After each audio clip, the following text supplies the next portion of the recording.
về trong giây phút này. Mây khói trong hồn người ta tươi lòng thương nhau, mây khói trong trời sâu thổi suốt hồn mai sau. Mình mơ trong khói sao cánh chim ta lạc loài, xoài cánh về quê hương. Chiều bên hàng cây xanh, chiều dương màu mắt kia thăm thoáng trong hồn sâu, những kỷ niệm bạc màu lấp lánh trong ngậm ngùi. Chiều hương tình yêu rơi rã theo làn chiều.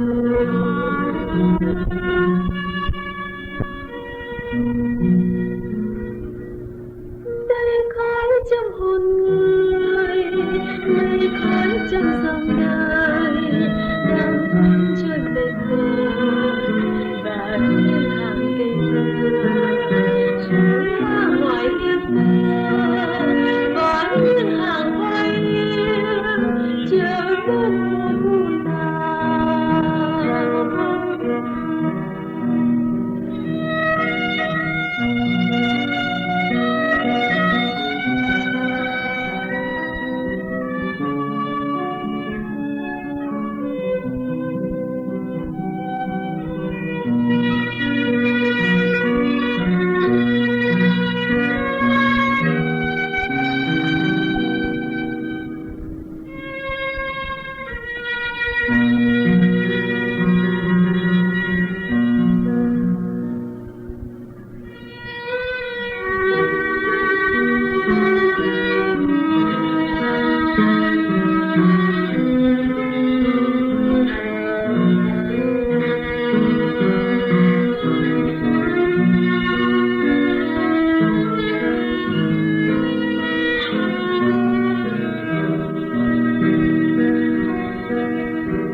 Chia ta rời xa làng quê xưa, như gió bên hàng dừa dạt dao bờ tre xanh, thả rơi trong dáng nhau chúc hương xưa ngậm ngùi về trong giây phút này.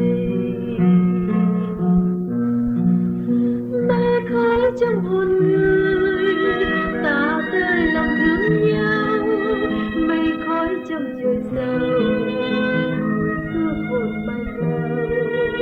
Mình ngồi trong khói xa cánh chim ta lạc loài, xoài cánh về quê hương. Chiều bên hàng cây xanh, chiều dương màu mắt biếc thăm thoáng trong hôm sau, những kỷ niệm bạc màu lấp lánh trong ngậm ngùi. Như chiều hương tình yêu rơi rã theo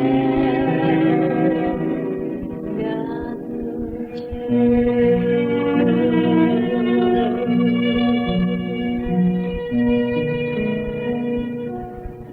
Mây khói trong hồn người, mây khói trong dòng đời đang cuốn trôi về khơi và những hàng cây dừa cuốn ra ngoài hiên mưa, và những hàng hoa hiên chờ đêm.